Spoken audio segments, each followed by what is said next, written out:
There is synchronicity in the universe. And as you start observing more and more, you realize these synchronicities. Do you have any doubts sometimes? So I don't have any doubts that this is happening for a reason and that I have to do my job for a reason. My only doubt will be, am I connected enough at that moment? Right. Am I listening to the universe or not? Or am I acting? Is the I getting dropped or not? How do you remind yourself of that? Asking that question. Okay, so tell us more. We put it in two buckets. Scale what you know, find out what you don't know.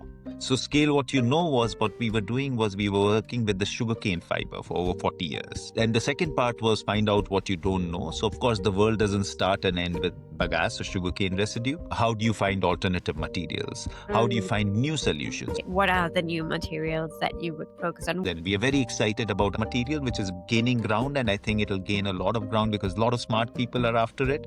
It's a nascent technology, but we remain very excited about it. And the possibility, ultimately the change, like you were talking about earlier, will happen in the cusp of biology and technology. Because biology knows everything. So how do you take these microbes and build materials from there and then utilize that for different solutions? Packaging is one of them. Why are we not seeing more of that? I think we falter when we say we want to replace plastics. That's the challenge. So we have to think about providing better materials for humanity. Plastics is a very low bar, Adriana. We can do way better than that. Yeah. And I can assure you we will. Yeah. It's in human ingenuity to come out with better stuff. Yeah. You don't have to kill something else to create something else. You can create something else regardless. And when you start doing that, when you don't sell something because I'm holier than thou and you must use a sustainable material, that will never sell. So the question becomes, do you want to brew in that circle of concern? Or there is another circle within that circle of concern, which is called a circle of influence, or you want to work on the circle of influence. When you start working on that smaller circle, the circle of influence, you start impacting the circle of concern. So what happens is that the circle of concern may remain as large or even become bigger, that's all right, but your circle of influence grows. What has recently surprised you? The stories we tell ourselves. So what happens is that we get stuck in a certain comfort zone. We get scared of change. So what I'm realizing in the last few days is that you can shift that story. The excitement of the unknown is spectacular. And can you shift that story and see what is possible? And Adriana, what you start seeing is so much beauty. Hi, and welcome back to New World in the Making. Today, I'm so honored and deeply grateful to have Ved Krishna joining me on the podcast. He's such an inspiration, especially on days when you might be doubting yourself or just thinking about how many challenges we have building this more sustainable and regenerative world. So this is a conversation I will for sure come back to a lot of times. Ved is not just talking about theory. He's really putting it into practice. As founder of PAKKA, a publicly listed company in sustainable packaging, he's leading with regenerative principles across every aspect of the business, from how the company is run to how the products are made to the products themselves. What makes him truly exceptional, though, is that he sees the bigger picture. He's incredibly humble and approaches everything in service of life itself. That perspective, bringing humility and purpose and even a spiritual dimension into business, is so rare and something we need to talk about far more. So it's been incredibly energizing for me, especially coming from a cold, if you can probably notice in my voice. And I'm so grateful he shared his insights and wisdom with us. I won't spoil anything, and I will let him speak for himself. So let's dive in. But thanks so much for being here today. It's such an honor. I'm so much looking forward to this chat. Thanks, Adriana. Thanks for having me. I'm excited to talk to you too. So I would love to start with something that I already just told you, that you just said in another interview I listened to recently. And there you just say, There's a reason why my soul decided to get born in this lifetime to be surrounded by great business ideas with two very purposeful parents. Could you maybe explain a little bit further what you mean by that? Hmm. So this is a lifelong pondering for me. Mm-hmm. Like one of the things I learned a while back was that there are no coincidences in life. There is synchronicity in the universe. And as you start observing more and more, you realize these synchronicities. So think about you and me, like how we met at this time and this place, and you decided to talk to me. And Yeah. we have no idea what this is leading to, Yeah. right? There are more things that are going to happen. Maybe, maybe not. Maybe this was our intervention of some kind. So, of course, it starts from why our soul is born in a certain place, in a certain time, in certain circumstances to certain people. And that's also been my pondering because it helps us decide what are we here for. Mm. So if there are no coincidences, then let's start with the very birth. So even Mm. that is some design there. If there is a Mm. design, then when you ponder on, okay, my parents were really different from the community that they were part of, the way they grew up. Why is Mm. that? I could have been born to my dad's brother who is more traditional, but I Uh-huh. didn't, right? Uh-huh. And then there was a certain kind of upcoming, growing up that happened, which was very, Uh-huh. very free. And that gave me a certain set of thoughts. Okay. There was also um, a certain circumstance of business, for example, which is Mm-hmm. what you mentioned, that was in a way handed to me. So if I Mm. look at my natural leaning, Mm. it is not very business-like. In fact, some of my counterparts say you're the weirdest businessman I've ever met. Because I don't think in terms of transactions. Mm. And I feel like as soon as you think in terms of transaction, you've lowered the bar because every Mm. interaction and every relationship can be transformational. So Yeah. I'm not able to think competition, for example. It's not, the wiring is missing. So, Mm. so the problem is that my team really has anxiety over that. And so does my board, right? Each time they'll ask me, so who's the competition? I said, I have no idea what that means. Because these are all potentials for collaborations rather than competition. So yeah, so coming back to your question, I think the quest has been that since I was born in this circumstance, what am I going to do with it? So that's more the quest. Yeah, I hope that answers your question. Yeah. Yeah. Wow. Okay. So many questions already here. Why or where is that mm, feeling, sensation, or confidence that coming from, or real like certainty that there is no coincidence? Like where do you get that confidence from that there are no coincidences? I highly agree, by the way, but someone might be a bit like, well, maybe there are some coincidences. And then why do you think also that your parents were so different to the rest of their communities? Hmm. Um, I'll give you a story. Okay, There please. was a time, there was a very dear, he's still a very dear friend, but he Mm-hmm. used to head our instrumentation. And suddenly I got a call that he's had an accident. I was rushing to the hospital. My ex-wife's mother, my ex-mother-in-law, was a healer, a pranic healer. So in the kind of parallel, my ex-wife called her mother, and her mother called me and she said, don't worry about it. He's just in shock. He's got this many fractures here. He's got this problem. And that's it. Okay. When I go to the hospital, the doctor is in front of that person and he's saying that this is fatal and it's critical and this is wrong. And I tell him that just check for what I've been told. And it was Mm-hmm. exactly what my mother-in-law sitting 2,000 kilometers away was telling me. So that's the synchronicity bit, right? There is a certain energy. And I've witnessed that. The beauty has been that I grew up in atheist. I didn't believe in anything than what was in front of me. No Like way. nothing. Everything else was mumbo jumbo. You know, Ew. so I grew up questioning, and that Mhm. started from the very early age because, again, I grew up. My grandmother was a little conservative, and they would have these ceremonies, and I would question, why are you doing this? And my grandmother would say, why do you have to just ask everything? Just do it. And that was just like not going to work for me. That was just Mm, not my. So everything was like, okay, this is things I don't understand. I don't want to deal with it. Take it away from me. And thankfully, I also had a father who was a seeker.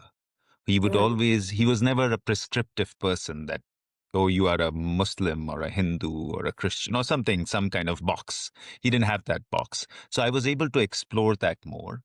But because of that younger mind mm, and our prefrontal cortex not being mm, developed fully, I felt that, whatever was in front was the reality. Everything else was creation, mm. imagination. Yeah.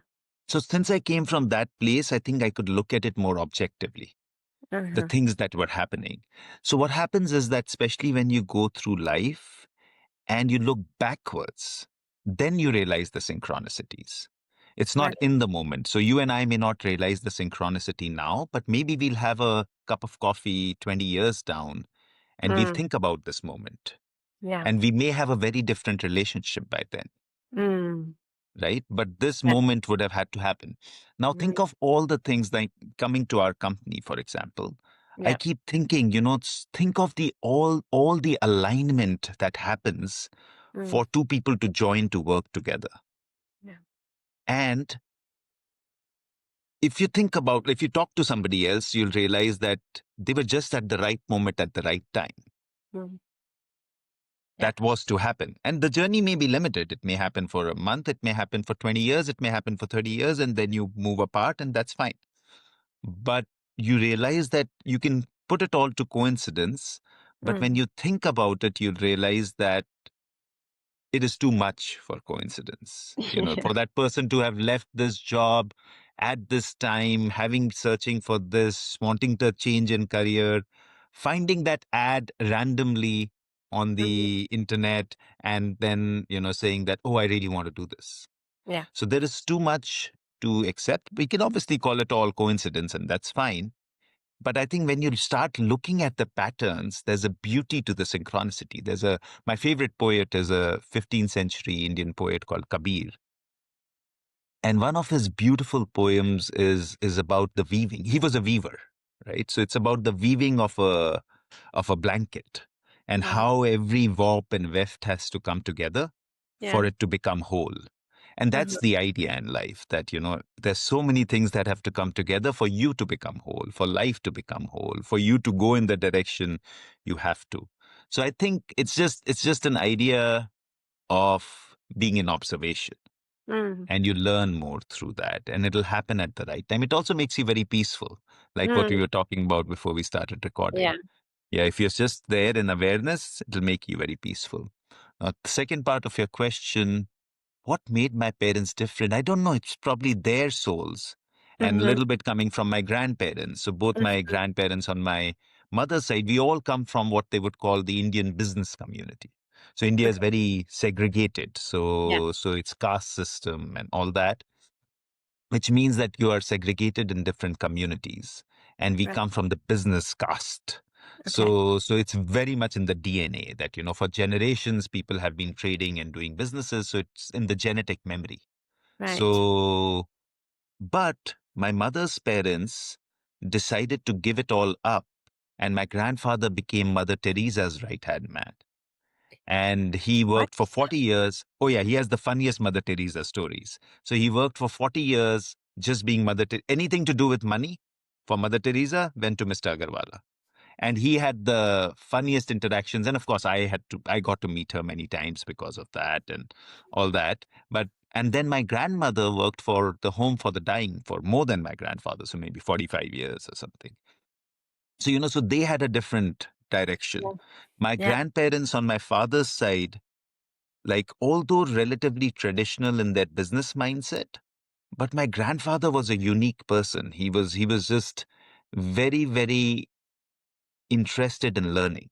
Like, I Mm, remember even in his dying days, I could never find him without a book. Mm. And he was only educated till grade 2, formal education. Mm. But he was always learning. So I was like, like this person is just fading away, but he still wants to take it all in.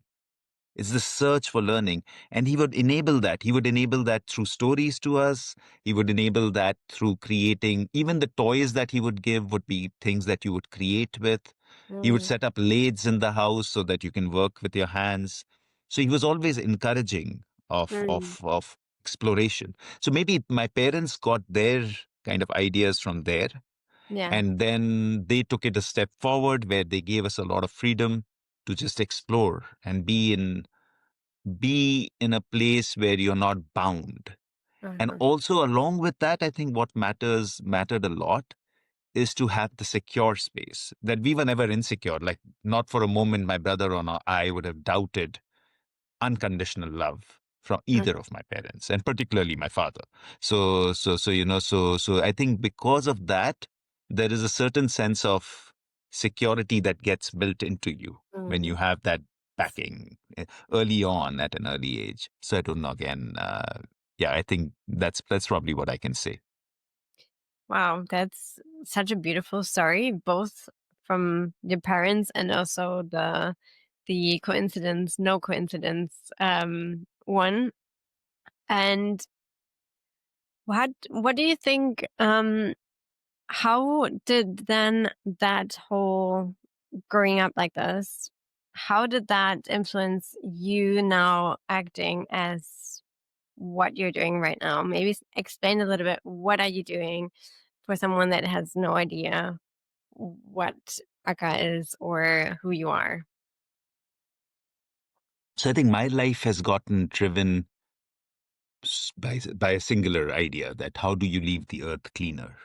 Mm. And that is, and what PAKKA does is basically tries to create different materials to be able to make that shift. And how to make those materials at scale is the big question for us. I think there's a lot of influence that has come from my parents. Both of them were deep environmentalists in their own way. I lost my father early, but my mother continues to be a very, very strong advocate for the ecology and runs many schools. And a lot of their work is around how do you live lightly and be part of this planet. Uh, the other one is as a youngster, when you're given that much freedom and you're always exploring, you Mm. develop your sense of business orientation of mind, right? Mm. So I would continuously look to find ways to do a certain kind of business, in the sense of I would set up a small lemonade stand when I was 5, and then I would Mm. go and set up some clubs to create some sports tournaments and things like that. So there was always that idea of finding ways to create stuff, which is what I feel business is. So it gave me a good grounding. Also, I think when I became 18, I decided that I didn't want to go to college and I wanted to do flying, which was a private pilot's license. And there was a local flying club, but the flying would get done in the morning. And as an 18-year-old, you need money in your pocket, right? If you're going to take that girl out for a drink or something like that. So I went to my father and I said that, can you give me a job? So, because there wasn't that many jobs in that little town. So he said, yeah, yeah, sure, come tomorrow. And where he started me was beautiful. He started me with cleaning drains. So that was my job. I used to clean drains in the factory and then unload trucks and then start running machines and do night shift and day shift and really have a sensitive understanding of what goes on the shop floor. Mm. And I think that again gave me a lot of connection Mm. and more empathy and a little bit better understanding of the processes. Mm. So again, my father was somebody who would constantly learn, question, and find ways to do things better. So I think seeing those two also gave a good kind of foundation for what we do now, which is again constantly trying to challenge status quo, constantly trying to think beyond what is possible. So this morning, our finance head, our CFO, messaged me about some problem she was having, and she said, "This is the only solution I see." And I said, "Okay." And then I said, Nitika, there are always at least 10 solutions. So why don't you think of five and let's talk about it then? And she was like, ah, again. you know, like there is no way, our minds limit us. The rest of it is not, it's limitless. So how do you leave that, the mind that is trying to tell you it's not possible? So Mm. how do you kind of unlock that is something that came early in my life because again I saw my parents doing limitless things constantly. So that helped. Wow. Wow. Okay. Wow. That's so inspirational. Can you walk us through a bit?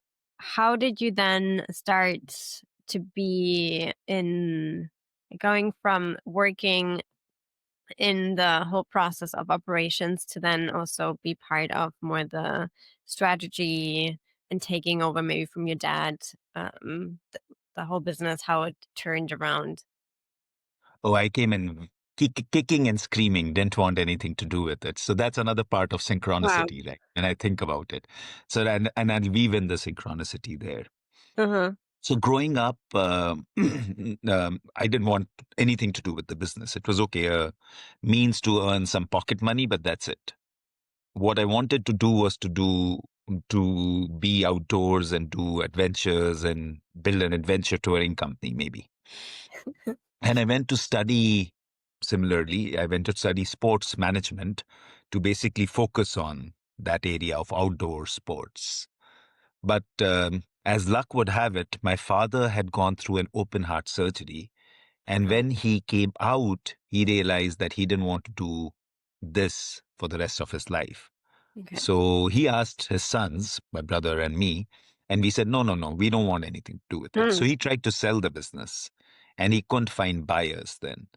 And I saw that struggle. And I also saw that he really wanted to move to the mountains, spend more time on his motorcycle and all of that. So I started coming back in the summers. I was studying in London and I started coming back in the summers and just seeing what it felt like. And then back in 1998, I told him, okay, I'm going to come back.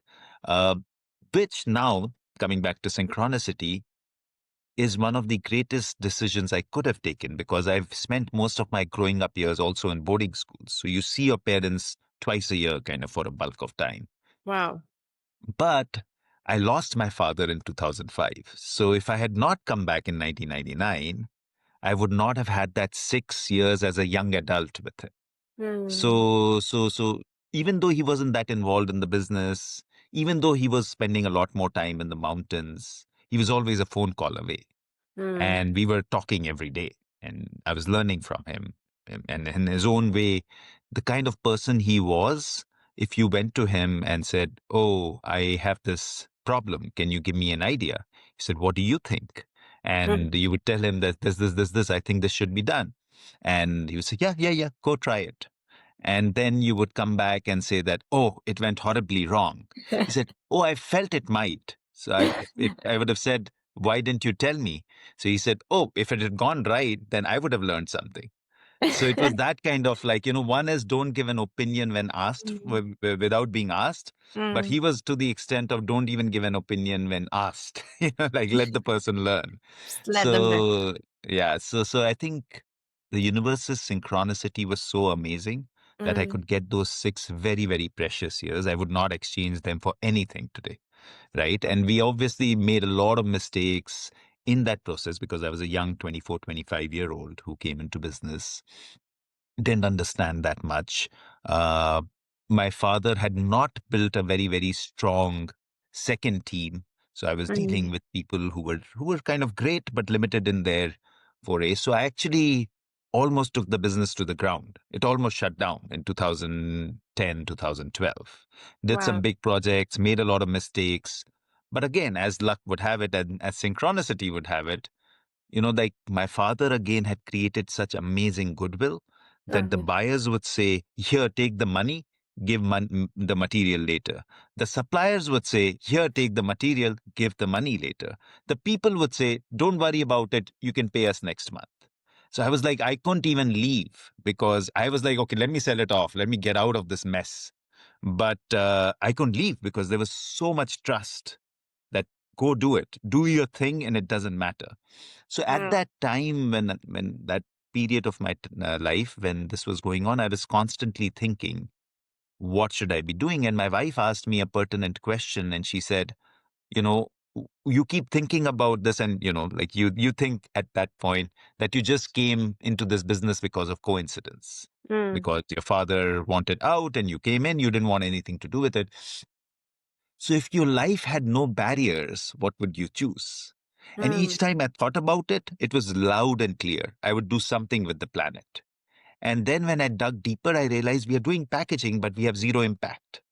There is nothing we do which is really servicing the planet. And that's when things started shifting. So that was around 2012 to 14. 2012 to 14, I made more mistakes because I started 5 companies in different areas because I wanted to do everything for the planet. So then I wanted to do energy and plantations and packaging and something else. And obviously, as soon as you go in different directions, you kind of create a chaos. So I shut them all down by 2015, and we started focusing on this one area for regenerative packaging. Wow. Okay. So basically, from kind of what seemed to be the failure, everything grew. So, wow, that's so beautiful. Um, okay. So tell us more. What happened after that? Did you read the book already, like the Reinventing Organization book already by then, or what happened? So those are 2 different parts. Yes, but this I'll is. tell you what happened Sorry, after that, so many and then questions. go back to the no, you're fine. Um, so what happened was that we started looking at what the issues was, and of course, we all Mhm. know that single use packaging was a big challenge. Yeah. And we decided to focus on 3 broad areas: that how do you change the sphere of wrap and carry products because Uh-huh. people carry so many things. Then how do you change things like, that's one right in front of me, like food containers, how do you change that? And then how do you make a change to flexible packaging, which is multi-layered potato chips, chocolates, etc., which won't go away for a million years. So we started building a very young innovation team who Right. didn't know it can't be done. So young, people just out of college, literally. We didn't hire anybody who was very experienced. Amazing. And they started coming in. In 2018, we commercialized these products.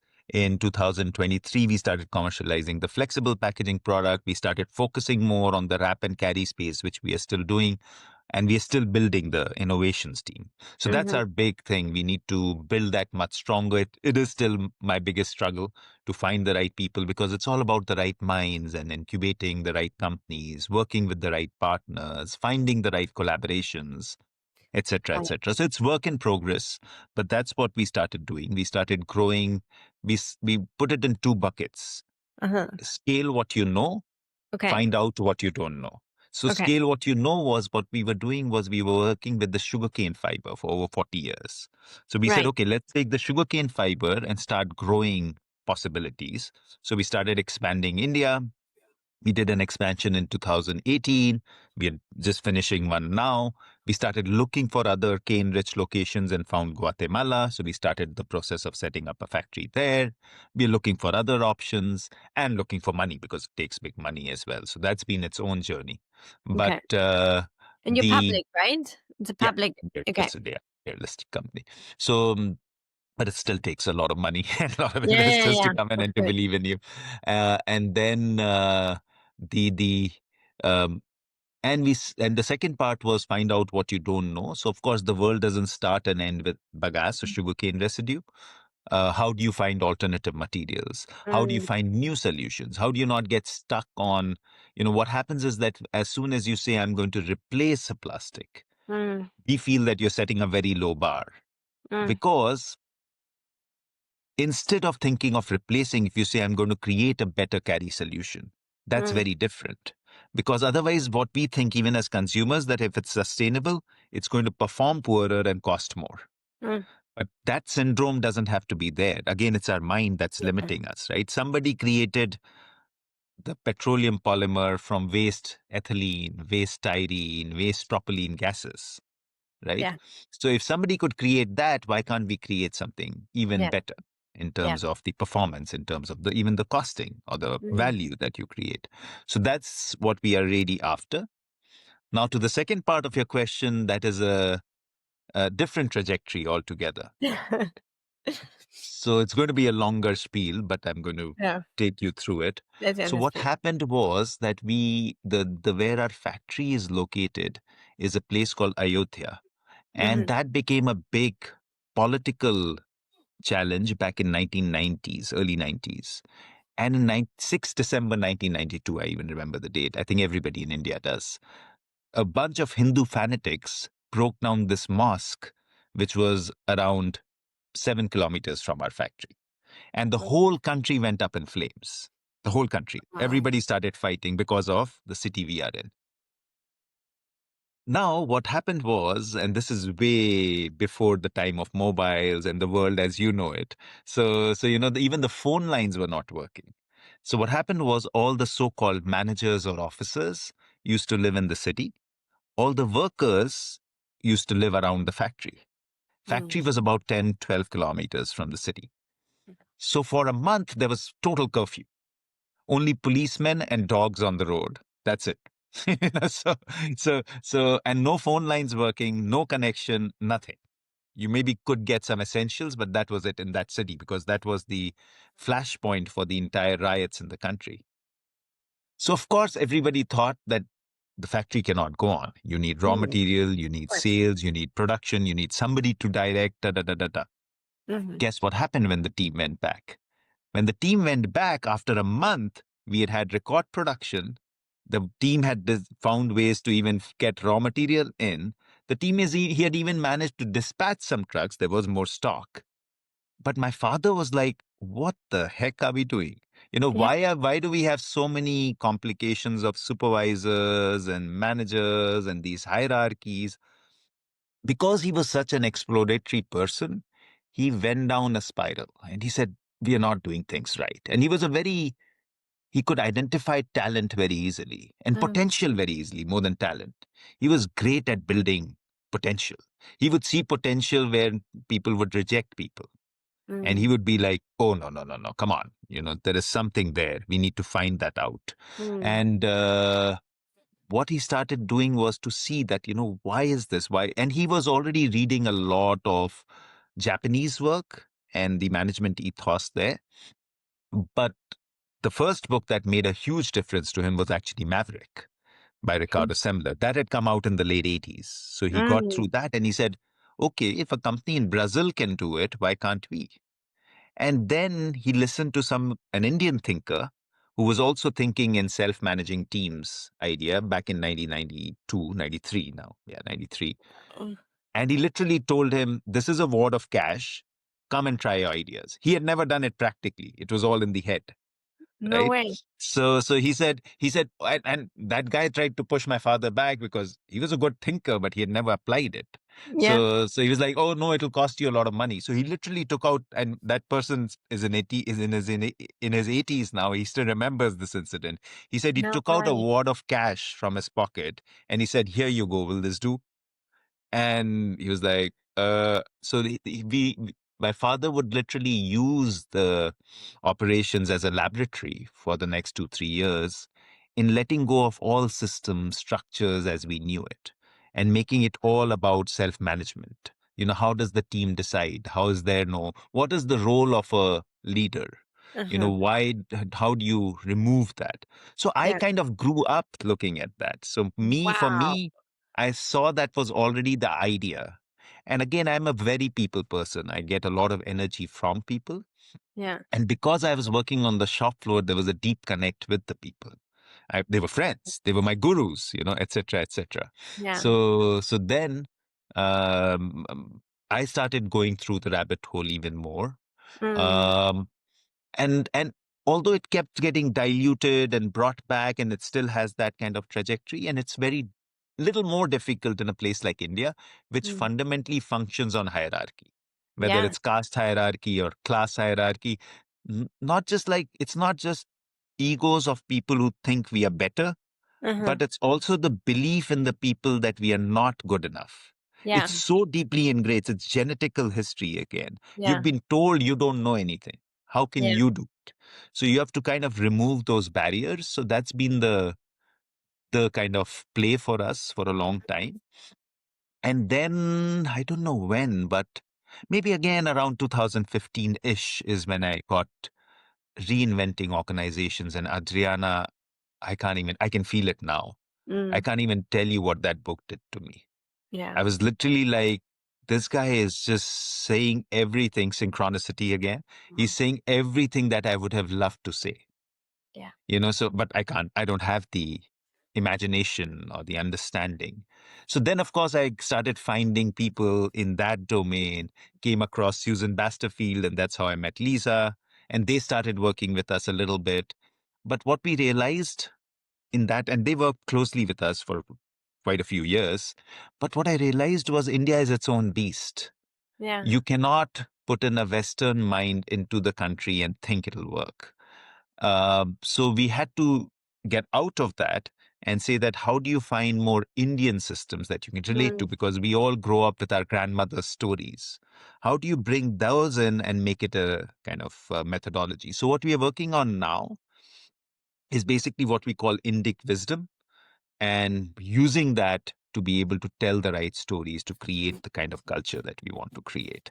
But it's its own journey. It's not a copy paste of Maverick or reinventing, or, and as Frederick says, right, you take the ideas and then you make them into your own. So it's I would say it's still starting. It's Yeah. it's what is it, 30 some years and still starting.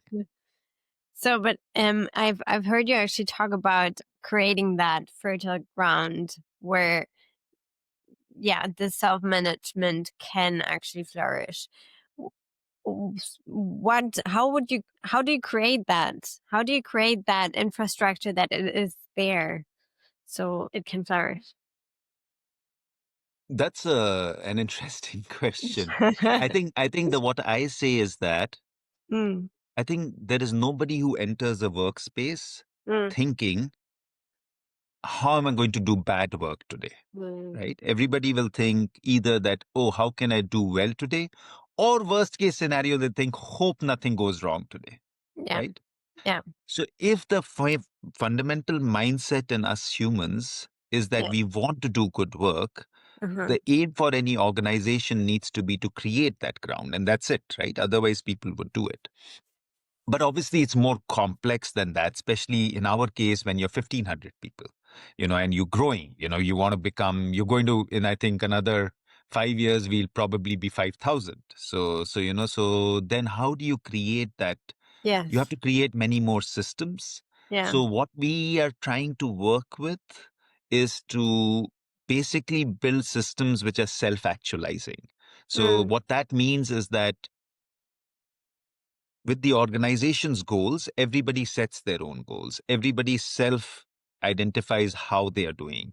Mm. Uh, Everything else is aligned to that, which includes pay and bonuses, etc., etc. So it becomes a self correcting system on its own Mm. till you are able to build that stronger performance matrix, because you don't want it to become a culture where everybody is happy but the organization is not performing. That Yeah. will become a challenge because the organization won't last very long and it'll No. become an experimentation that'll be futile. So that's the balance that we have to create. So it's constant work in motion, but the basic idea again is that how do you first and foremost ensure that everybody feels no fear and feels like this is where they'll find their highest potential. So if you can create that ground, then Mm. people will be able to explore and find possibilities of, being able to do things that they had not imagined. Yeah. And we see it every day. Every day. I would Wow. see at least few people who find that eureka moment. Like I was telling somebody yesterday, in fact, that there was this person who was sidelined and we were going to start another kind of business of outsourcing, and we realized, oh, this guy knows production, he knows quality, and he knows this and he knows that. All he needs is confidence. And when I Mm. called him and I said, Suresh, can you handle this for us? This is an entirely new business, but it will be a huge value add to the customers, to us, etc., etc. And he was so scared. You could see his face because he was like, I was like, if it all goes wrong, it's me. If it goes right, then great, well done. So he was like, are you sure you'll have my back? I said, I have your back, 100%. Mm. So go for it. And I said, I only want to hear what are the mistakes that you made every day. Mm. That's all I want to hear. What went wrong today? Don't worry about the wins. It's okay. So I think when you can create that mechanism, I find that people it's just the next level kind of feel of you find a different person each time, which is so beautiful to see. People finding themselves. So I think that's, again, it'll never end. It's just a work in progress, constantly Yeah. trying to see what we can do. Yeah. Yeah. No, I mean, like, I guess it's very hard, especially in a system, what you were saying, no, about this idea where it's very ingrained, the hierarchy is very ingrained. And I think sometimes it's actually even harder for people to actually have that confidence or feel that they can, that their input is important and valued, and that we need their action. How did you create that space, or just when it's not just you being able to provide that confidence, like how do you create that space to get them ready to also be, yeah, believing in themselves?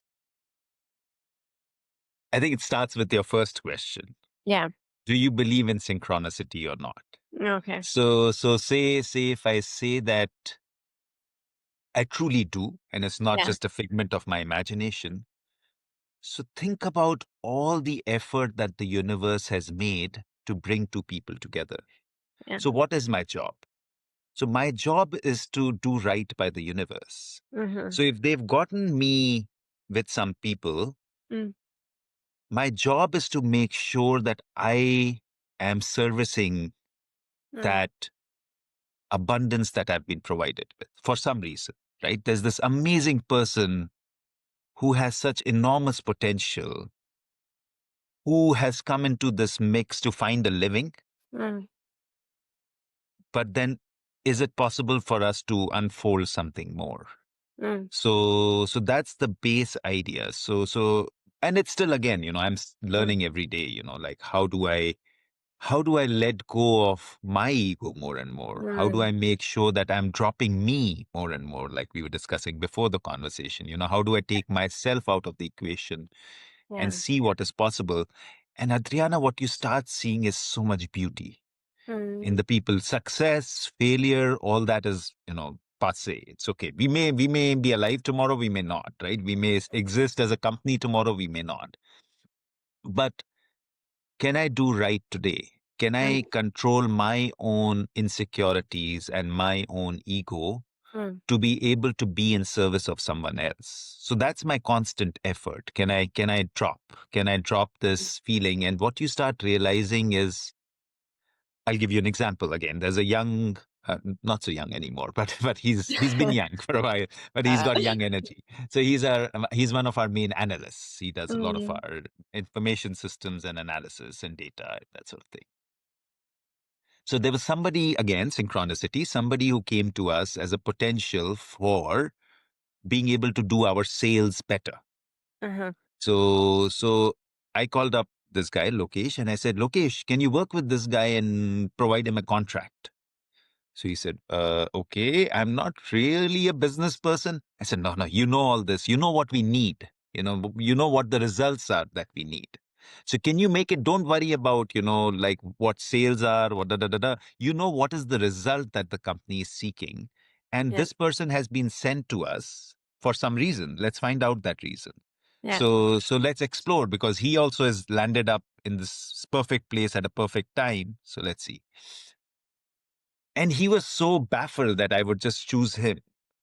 And then he went on ahead and, like to explore this relationship. And then he would come back to me and he would say, oh, it won't work out. And I would smile and I would say, that's the easiest route, that it won't work out, right? Think of 10 ways, like we were discussing before about Nitika. Think of 10 ways in which you can make it work out. Mhm. So from your side, make it work out. If he says no, that's fine. So of course, then it went on. And he gave him a contract and gave him a certain, decided on his own then what is the fixed amount he should give, what is the variable amount he should give, and he built this contract. Then I was just crossing his desk just a week back or something. And he said, you know what, I'm not getting a response from him. And, we agreed on this, but he's not responding. And I started laughing and I was like, why are you laughing? I said, Lokesh, my job is done. So he said, what? I said, my job was to get you to learn to do this. And now you are there, you are ready for bigger things. Now, if this happens or not, it doesn't matter. Right. So if this contract goes through is not the point. The point was to have you build the confidence that you can do this. And sure enough, 3 days later, that guy wrote. And he said, oh, I'm excited to go ahead. So Wow. again, Wow. so it was justified, right? So yeah. Wow. So again, so coming back to your question, I think the key is that how much we realize Yeah. that potential, that synchronicity, that Mm, possibility that is there, and how much can we drop ourselves to be able to have another person see their light and grow. yeah. Yeah. Wow, that's so inspiring. And I mean, do you have any doubts sometimes? Because especially being a public listed company, having a board that really maybe is not as, I don't know, trustworthy of synchronicity, in a world where, like, a lot of times it is what you were saying, sustainability is seen as having that price tag. Do you have any, like, how do you manage that? Like, I don't know. How do you manage all that tension or yeah, external resistance and sometimes I guess internal. I think it's again the same thing. What is the work we do with Mhm. ourselves? That's the question. So my daily work would be that, make me a channel Mm, for whoever that is or whatever that is, your work. yeah, So how much can we drop ourselves? It's a question. yeah. Yes, there are, of course, different conversations at the board, not just board, it's investors, right? So you have to talk to Yes. investors on Yes. a quarterly call and, you can't talk Exactly. about synchronicity and, everything will happen and Exactly. it may not Yeah. work that way. But I think, how much do I doubt? I don't have any doubts, zero. I don't have Amazing. any doubts about what we are doing, Yeah. and I don't have any challenges if we fail. You Uh-huh. understand what I mean? So Yeah. the doubts are if I consider, see that where will the doubts come from? The Mhm. doubts will only emerge if I feel that I am doing. So Okay. if I am not doing, then how can I doubt? Right. If I'm just the, and this is getting into woo woo land, but if I'm I just the love that. channel, Yes. if I'm just the channel for Yeah. life to flow, Mhm. then let it flow. That's Right. all that matters. So I don't have any doubts that this is happening for a reason and that I have to Mhm. do my job for a reason. Yeah. My only doubt will be, am I connected enough at that moment? Right. That's my doubt. So Yes. so am I working from a place of connection, or is my ego coming in between? Yeah. Or is my insecurity or my anxiety or Yeah. any of those things coming in between the mix? Can I Yeah. take them out? Can I Yeah. drop? Can I drop those? And can I again become a medium? So one of Uh-huh. the things one of my older colleagues taught me once is that I used to be very, very quick in my kind of reaction. Uh-huh. So if I didn't like it, I was literally like, you're fired. See you later. That's the kind of person I was 20 years back. Wow. And he taught me a very interesting thing. And it was a very simple tool that he gave me. And I totally try to live by it. I possibly fail sometimes.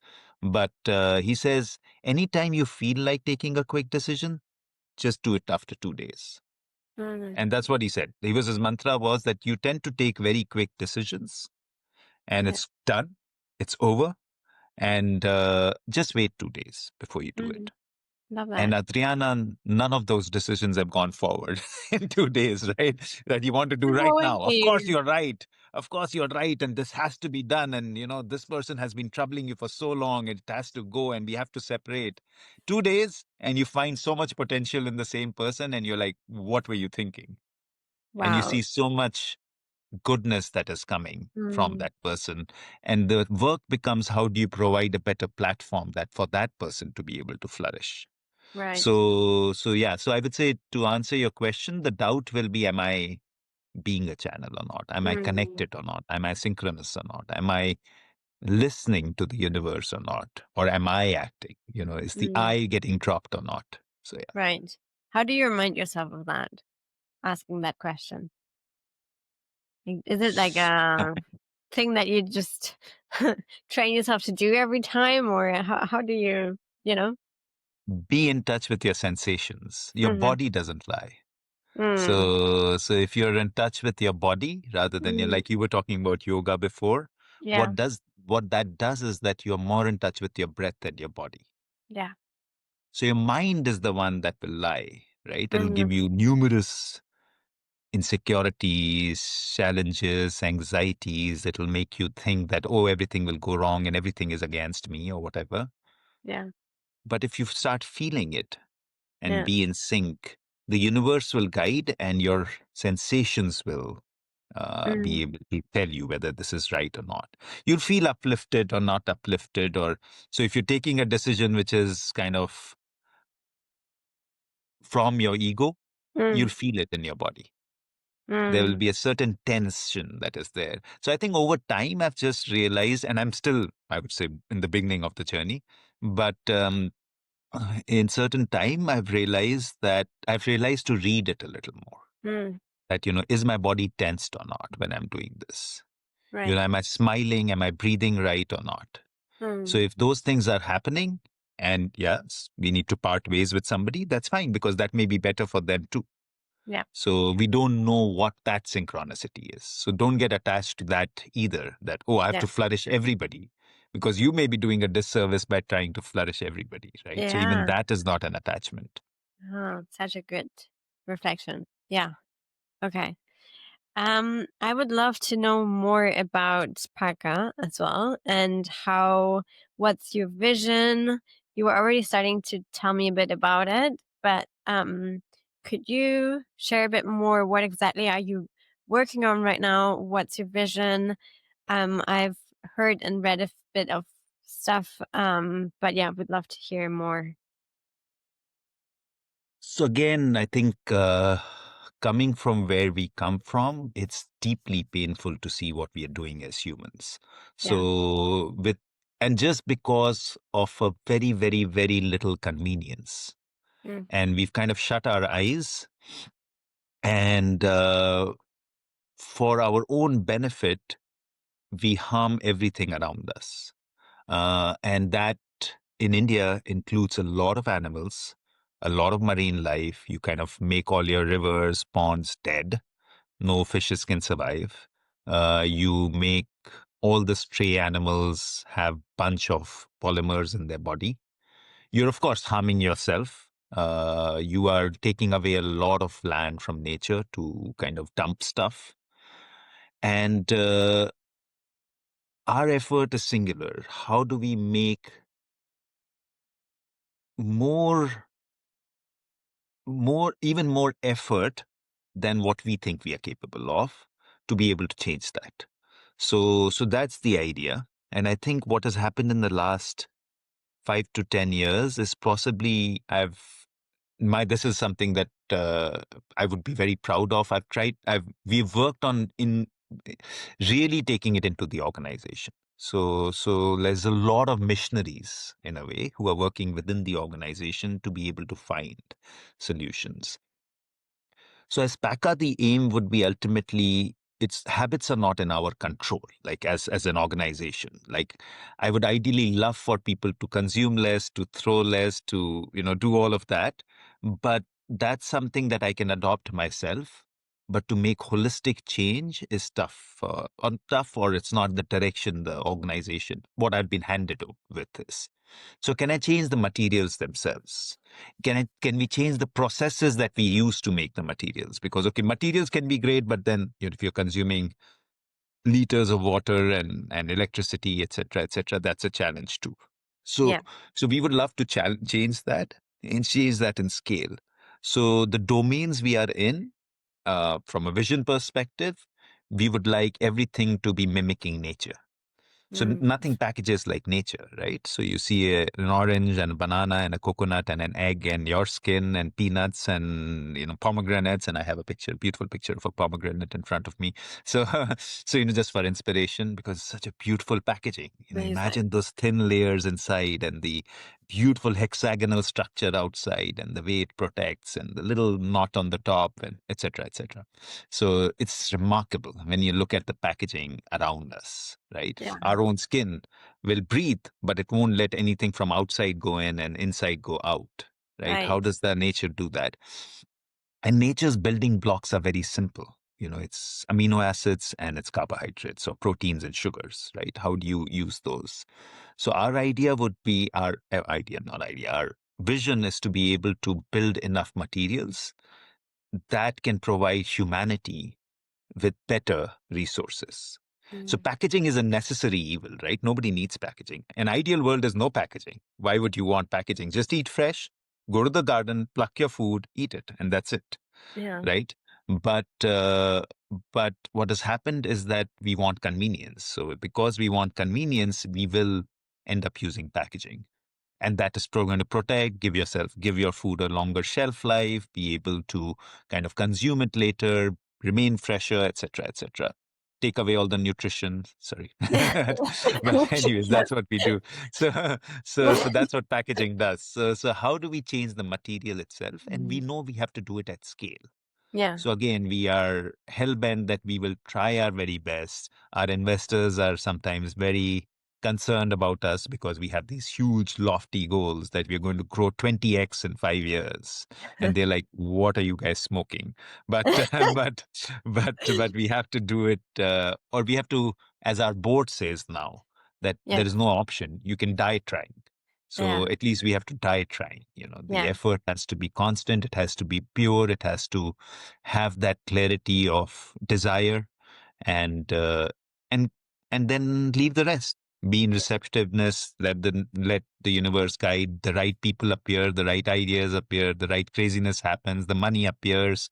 All of that is just the universe's symphony. After that, you just listen and you just be in dedication and in surrender to Mm. what you've been handed as your purpose, which is ultimately to leave the earth cleaner. So beautiful and so inspiring to hear someone in your position to take into consideration all the different factors and get inspired by nature. Just very beautiful. And I mean, how would you say that? Because I feel that it's always a systemic structural problem a lot of times that we have filled kind of this. You were already talking about the whole petrol oil industry, that we've built everything around that. And now that it's basically destroying the whole planet and us, and destroying everything essentially. But we have built everything onto that structure. So how do we transition into something that is new, where there's maybe yeah, where that structure is not needed anymore, and suddenly maybe the oil industry is not really that mm, profitable, and maybe there are players in play that are not really so happy about that. How do you manage that and that transition? So the great thing that you mentioned in your question is we have made. Uh-huh. So the question is the beautiful word that you used is we. Yes. So if we have made, we can unmake and we can remake, Beautiful. right? So the idea is that what do we take responsibility for? Mm, One thing that I truly try to avoid and we try to practice in our organization is this action, right? This is the mm, action of somebody else has done it, yeah. right? Because when you do that, there's one finger pointing forward, three pointing towards yourself, and one pointing upwards towards God or whatever it is, Wow, I've right? never thought about that. That's so beautiful. So as soon as you say they have done it, it would be a challenge. You didn't say that. You said we Yeah. have done it. So if we have done it, the great thing is that we have the power to change it, Mm, right? So, so life works in two circles. There is a big circle which you mentioned. It's called the circle of concern. right? We are concerned about so many things, ecology and education and malnutrition and gender inequality and safety and nuclear wars and corruption and, Trump and whatever else you want to be worried about, right? So Everything. everything. So that's the circle of concern. So the question becomes, do you want to brew in that circle of concern? Or there is another circle within that circle of concern, which is called a circle of influence. Or you want to work on the circle of influence. When you start working on that smaller circle, the circle of influence, you start impacting the circle of concern, Mm, right?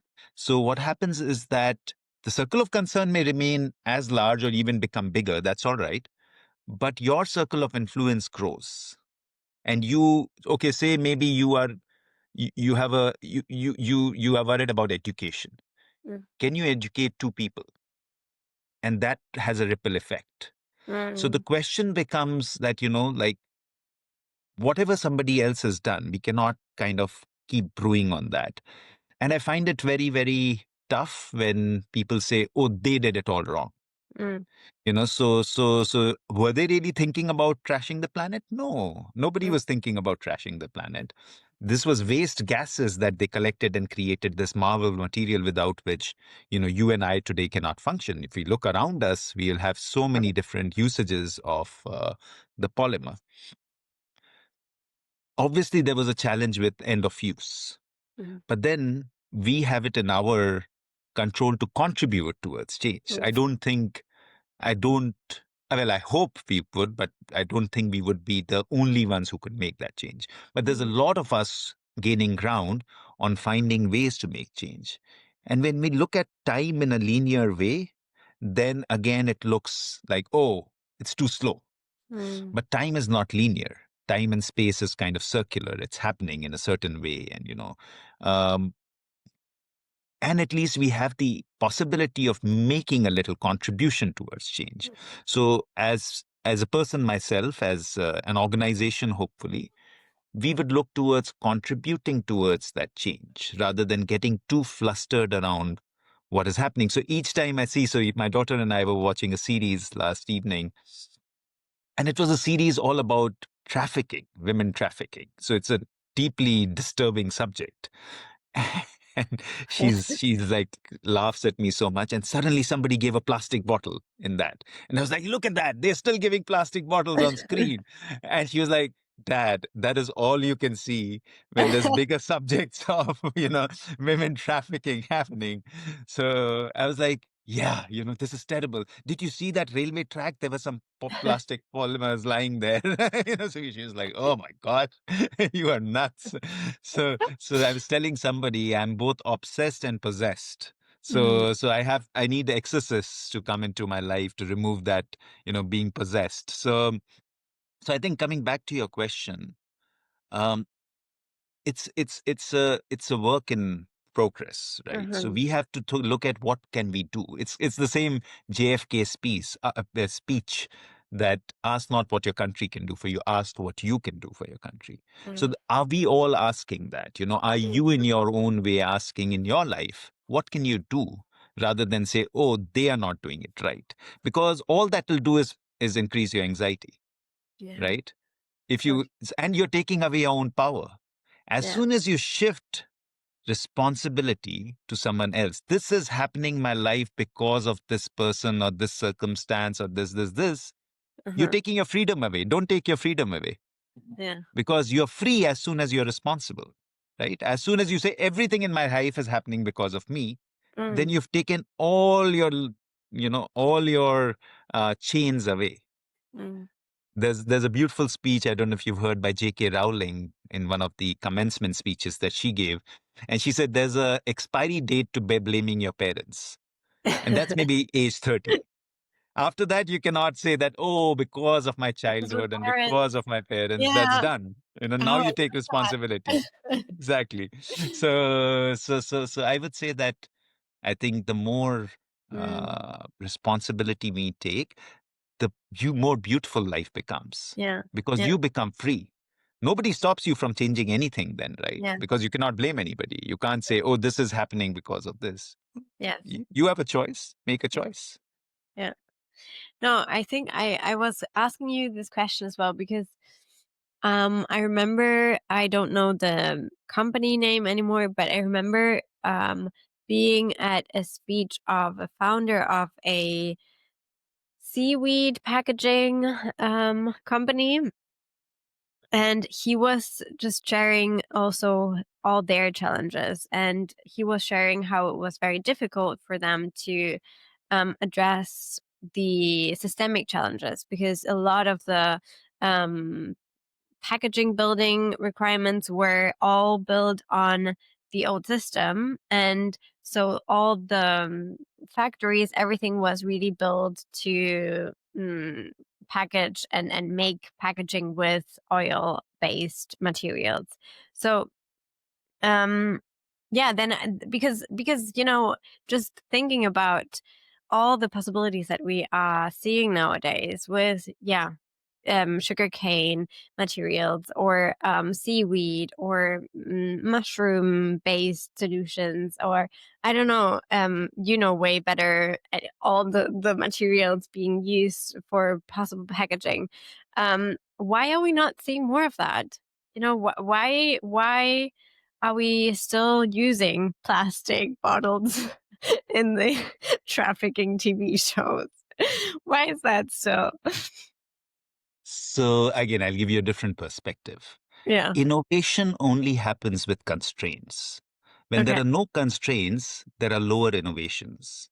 So, of course, Okay. I don't know who the company was. Most of them are my friends. So, I'm almost 100% sure it was one of my friends who said it. But Okay. I think these are excuses we make to ourselves, that Uh-huh. there is a challenge, the whole industry is built for plastic, or the machines are built for that. I think we are trying to hide our own incompetencies. Mm, Every incompetency, as soon as you take responsibility, all the incompetencies also lie within you. So the great thing is you can change it. mm. So the great thing about innovation, real innovation, is that it will only happen when you have constraints, right? If you don't have any constraints, there'll be no innovation needed, right? So true. Everything is Yeah. happening. So the constraint is very good, right? The Yeah. constraint is that you have to run your material in this machine. Yeah. Isn't that an amazing thing? That the Yeah. machine is already there. You don't have to make a new machine. Yeah. So all you have to do is to change that polymer Uh-huh. to be able to have the right, in this case, a melt flow index to be Mm. able to run through the same machine. Isn't Right. your life so much simpler? If you had Yeah. to create a whole machine to be able to polymerize, you will not be able to do it, or it'll be more difficult. You know that you have to convert that seaweed into a polymer, Uh-huh. right? That's a great constraint. If you Right. didn't know it, how would you change from that seaweed alginate into Uh-huh. something else, right? So they know they have to make it into a pellet. So I think Right. it's again about perspective. How are you seeing the challenge? Uh-huh. Are you seeing the challenge as, oh, everything is stopping me? Mm. Or are you seeing the challenge as everything is enabling me? Because you're Mm. right in both cases. So you have to choose the story you want to tell yourself. Why isn't it not happening? I think we falter when we say we want to replace plastics. That's the challenge. Mm. So we have to think about providing better materials for humanity. Okay. Plastics is a very low bar, Adriana. Uh, We can do way better than that. yeah. And I can Exactly. assure you we will. Yeah. It's in Okay. human ingenuity to come out with better stuff. You Yes. don't have to kill something else to create something else. You can create something else regardless. And when Uh-huh. you start doing that, when you don't sell something because, oh, I'm holier than thou, and you must Mm. use a sustainable material, that will never sell. So now Right. look at it from a customer's perspective. Say a big customer like a P&G or a Unilever. Yeah. They have like at least two huge challenges. I don't know if I'll come up with more. They have to protect what is inside. Think Uh-huh. of the damage that will happen if that potato chip gets spoiled because of packaging. Yeah. Think of that ecological damage. Think of all the potatoes growing and the fertilizers and the farmer's effort and the water and the transportation and the cold storage and the cutting and the washing and the Right. rejection and the then packaging, and then the packaging doesn't work. Ah, all Think the of work that gonna. damage. Yeah. And we forget that. We Yeah. forget the ecological damage. We are saying change the packaging, but don't change it if it's going to spoil your shampoo, your chips, or whatever is inside it, right? Yeah. First part.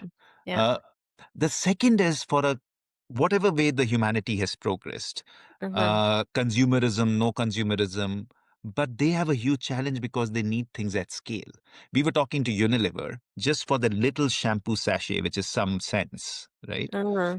But they needed 16,000 tons of material to change that.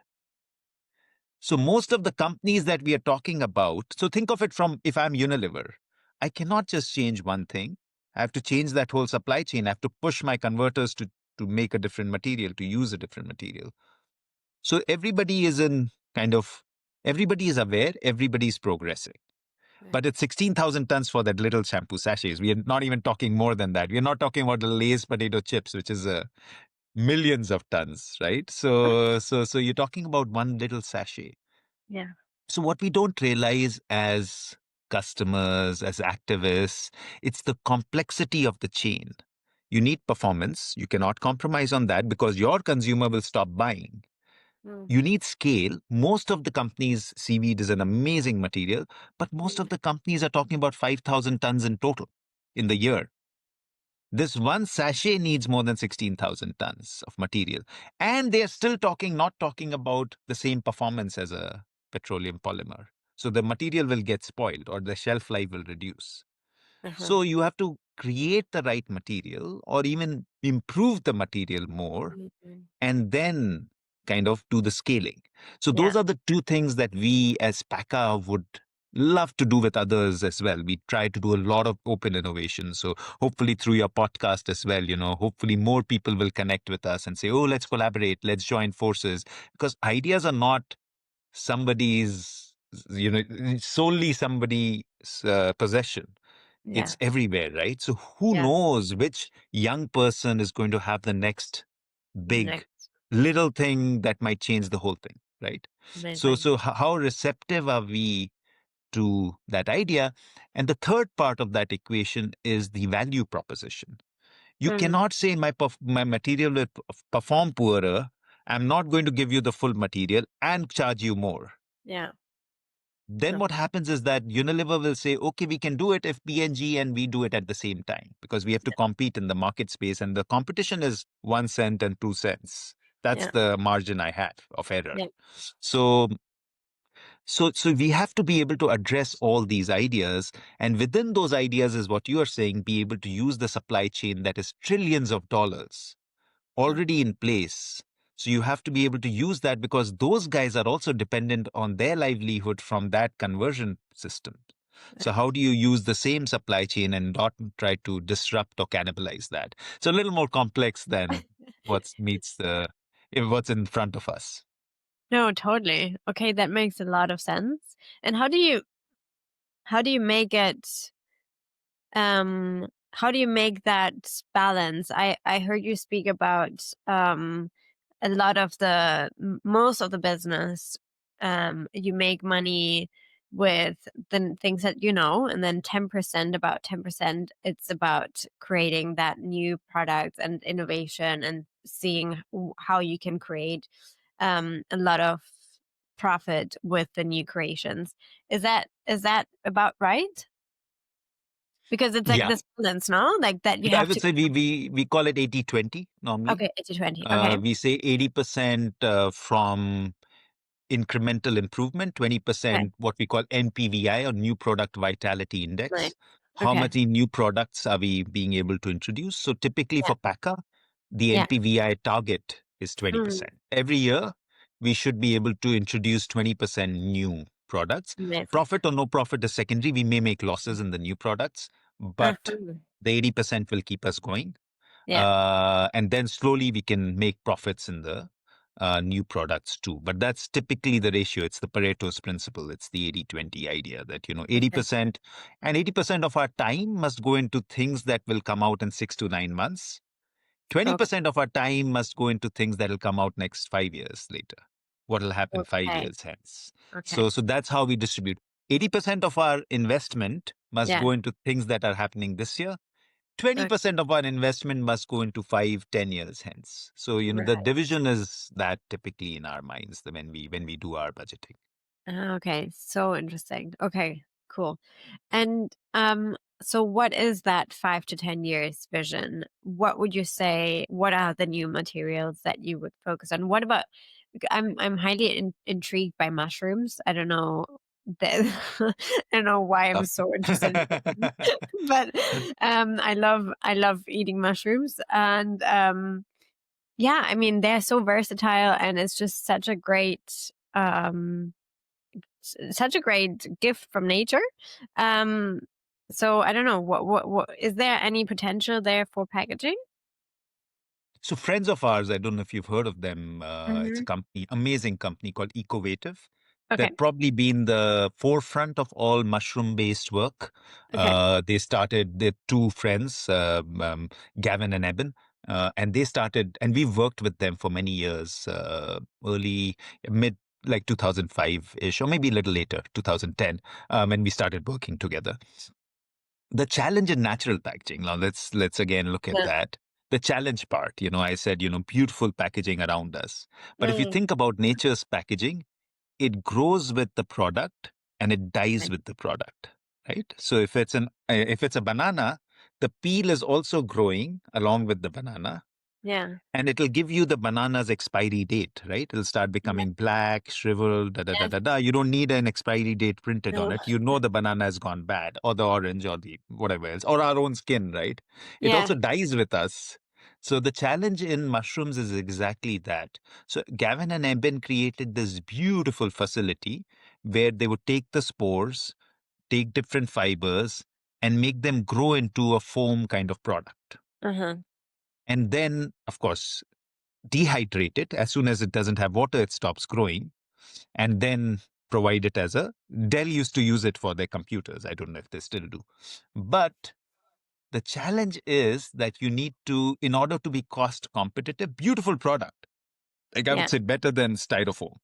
But but the challenge is that in terms of being profitable, they could only produce a product. It took them 4 days to make that product Yeah. because even with the speed of growing, where they created the right moisture, the right heat, etc., for the spore to grow, it Yeah. still took 4 days. So they could create these big factories but Right. still not be competitive with something like that. So Yeah. that's the big struggle with many Mhm. materials like that.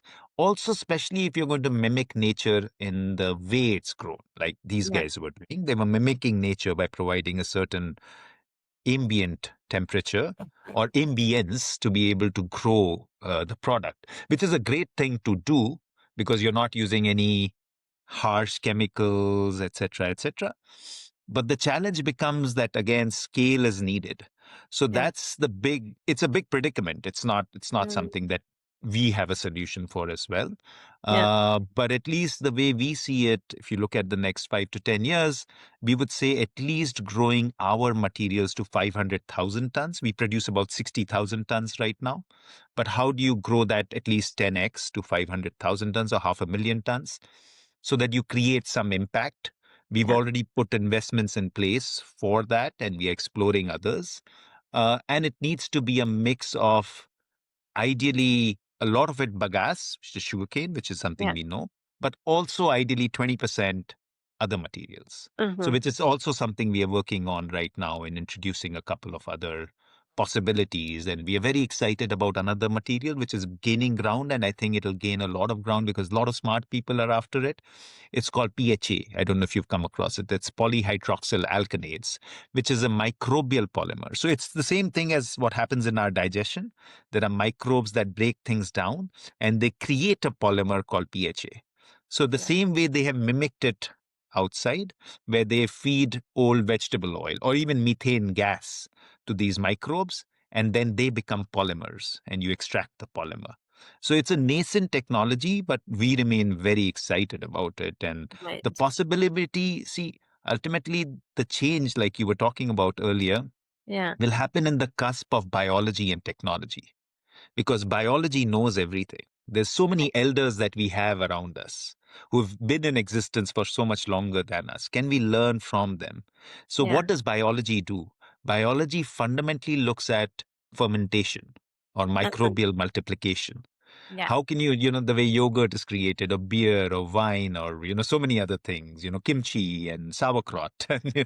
So how do you take these microbes and build materials from there and then utilize that for different solutions?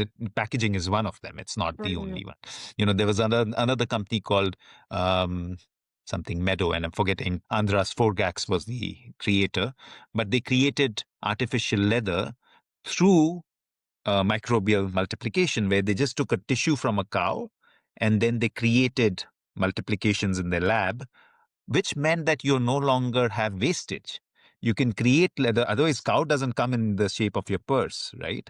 Yeah. There's so much wastage that will happen. The limbs will go, etc., etc. So no wastage. You can create lesser chemicals because you can create it softer or harder or thicker or lighter. So that's real innovation, Hmm. because you're creating things which will result in less wastage, low chemicals, etc., etc., etc. So we feel a lot of the changes will happen through biology and technology, which is fundamentally multiplication and microbial activity. Right. Right. So, with AI, you see then potential as well, helping in that space. Okay. Huge, huge, because you don't have to go through the same alchemy as you did Mm. earlier. Another friend of ours is a company called Earthos in Canada. And they're doing exactly that, actually working very closely with Colgate Palmolive, where they are using their AI engine now to create the kind of materials that uh, are imagined. Okay, what should the mix be? And then they can create that in their lab and provide. So it cuts down on years of work. Wow. Wow. I'm so excited to see that. Um, okay. Well, I would talk for hours, but just to wrap up, there are always these forward questions that I always ask to end the podcast.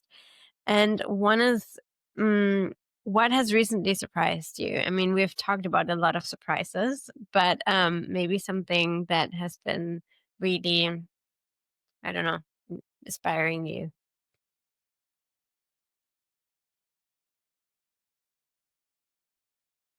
The stories we tell ourselves. So what happens is that we get stuck in a certain comfort zone.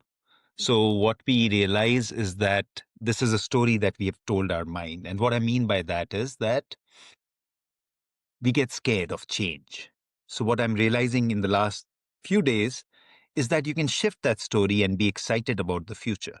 Mm. So you are in a certain comfort zone. You may be with a certain partner. You may be with a certain situation, and you just want to stay there because that is what you know. But the excitement of the unknown is spectacular. And Mm. can you shift that story? And this is something I've been working on for the past 3 or 4 days, actually, very recent, Oh, wow. where there is a certain amount of fear that was in me, and I'm noticing that it's a self-created fear. Wow. It's not, it's a syndrome that comes from time to time. So how do I drop that Yeah. and say that whatever will be will que sera sera, and let it emerge? So I would say that this has surprised me because I thought something was my world. Yeah. But what I'm realizing is that can be a different something that my world is. I'm trying to learn more about myself, still scratching the surface, and realizing that there is a certain person that I know, but Mm. that person has way more than what I realize. I don't know. It's a little bit utopian, eclectic, but that's Love what it. comes to my mind. Love it, love it. And it's so true. And I think it's exactly why I also started the podcast and why the podcast is called New World in the Making, because it's exactly that, the fear of changing and letting go of those ideas and reimagining, okay, maybe change can actually be really nice and we can actually be excited for what's coming. Because yeah, we are also part of the change. So yeah, very beautiful. Talking about new world in the making, I also always ask, what is the new world in the making for you? I think a more empathetic world where we are able to see the potential everybody brings, rather than get wrapped up in our own insecurities and even blame others for our life situations, right? So I would say that that's been something that I've been learning, that, how do I really, like what we said before, take responsibility for our lives so that we are freer.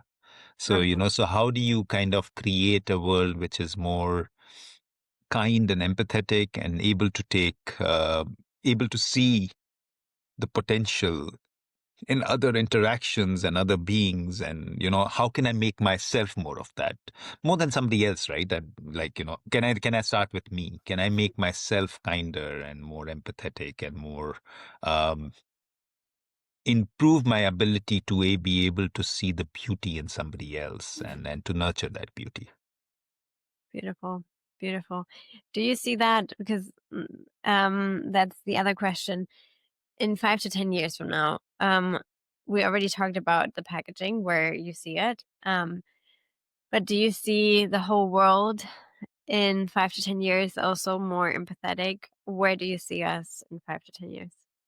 Oh, I don't never see 5 to 10 years. I only see today. That's right. Now, I don't even know whether I'll wake up tomorrow or even today, like, how does that matter? So, That's right. can I be kinder today Oh, will be the question. And okay. again, who am I to decide what the world will do? Can I Mm, start with me? So my only question will be, can I be more present? Can I be kinder? Can I be more connected today? Because everything else is a figment of our imagination and a projection of our past and anxiety from our future. So can we drop that, and can we just do today? So 5 to 10 years is, as a business, I have to see it in the sense I have to be able to work backwards from there. But as a person, I don't want to see any, oh my gosh, there's so much beauty today. Do you see the world around me? I'm Oh, looking at I a love that. forest in I front of me. I'm looking at the leaves having fallen and the dew there. And, oh my gosh, why would I want to see beyond this? This is great. I love that response. That's the best, honesty. Okay, so to finish, I mean, you kind of already shared a lot of the questions, but maybe one last question that listeners could stay with, reflect upon, and what question would that be? You want me to ask a question? Yes, please. Ah.